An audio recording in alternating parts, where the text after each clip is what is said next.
ಗುರುಭ್ಯೋ ನಮಃ. ಹರಿ ಓಂ. ಶ್ರೀಮಾತೆ ಶ್ರೀ ಶಾರದಾ ದೇವಿಯವರು ಹೇಳುತ್ತಾರೆ, ಇನ್ನೊಬ್ಬರ ತಪ್ಪನ್ನು ಕಾಣಬೇಕಾದರೆ ಕಾಣುವವರ ಮನಸ್ಸು ಮೊದಲು ಆ ಮಟ್ಟಕ್ಕೆ ಇಳಿಯಬೇಕು. ಇನ್ನೊಬ್ಬರ ತಪ್ಪನ್ನೇ ಲೆಕ್ಕ ಹಾಕುತ್ತಾ ಕುಳಿತುಕೊಳ್ಳುವುದರಿಂದ ಅವರಿಗೆ ಏನು ತಾನೇ ಆದೀತು?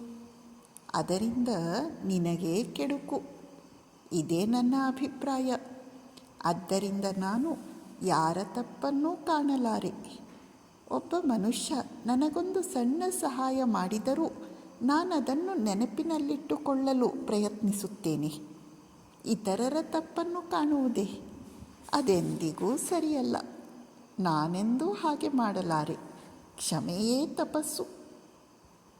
ತಪ್ಪು ಮಾಡುವುದು ಮಾನವನ ಹುಟ್ಟುಗುಣ. ಟೀಕಿಸುವುದರಿಂದ ಅದನ್ನು ತಿದ್ದಿದಂತಾಗುವುದಿಲ್ಲ.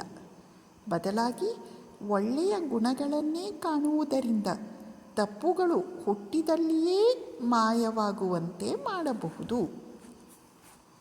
ಮತ್ತು ಕೂಗಾಟದಲ್ಲಿ ಮೈ ಮರೆಯಬಾರದು. ಎಲ್ಲದರಲ್ಲೂ ಬರೀ ಕೆಟ್ಟದ್ದನ್ನೇ ಕಾಣುವುದರಿಂದ ಮನಸ್ಸಿಗೆ ನೋವಾಗುತ್ತದೆ. ಒಬ್ಬಳು ಹೆಂಗಸಿಗೆ ಸತ್ಯ ಹೇಳುವ ಸ್ವಭಾವ ಎಷ್ಟು ಬಂದು ಬಿಟ್ಟಿದೆ ಎಂದರೆ ಯಾರು ಏನು ಎಂದುಕೊಳ್ಳುತ್ತಾರೆ ಎಂದು ಸ್ವಲ್ಪವೂ ಲೆಕ್ಕಿಸುವುದಿಲ್ಲ. ಆದರೆ ನಾನು ಸ್ವಲ್ಪ ಹಿಂದೆ ಮುಂದೆ ಯೋಚನೆ ಮಾಡಿ ನೋಡುತ್ತೇನೆ. ಕಟುವಾದ ಸತ್ಯವನ್ನು ಎಂದೂ ಹೇಳಬಾರದು. ಶ್ರೀಮಾತೆಯವರ ಈ ವಾಕ್ಯಪುಂಜಗಳಲ್ಲಿ ಕೆಲವು ಅಮೂಲ್ಯ ಚಿಂತನೆಗಳಿವೆ. ಮೊದಲನೆಯದು, ಪರದೋಷ ನೋಡಬಾರದು. ಪರದೋಷ ನೋಡುವುದರಿಂದ ಇಬ್ಬರಿಗೂ ಉಪಯೋಗ ಆಗುವುದಿಲ್ಲ. ಎರಡನೆಯದು, ಇನ್ನೊಬ್ಬರ ತಪ್ಪುಗಳನ್ನು ಲೆಕ್ಕ ಹಾಕುತ್ತಾ ನಮ್ಮ ಮನಸ್ಸು ಭಾರವಾಗುತ್ತದೆ ಹೊರತು ಇಬ್ಬರಿಗೂ ಅದರಿಂದ ಉಪಯೋಗ ಇಲ್ಲ.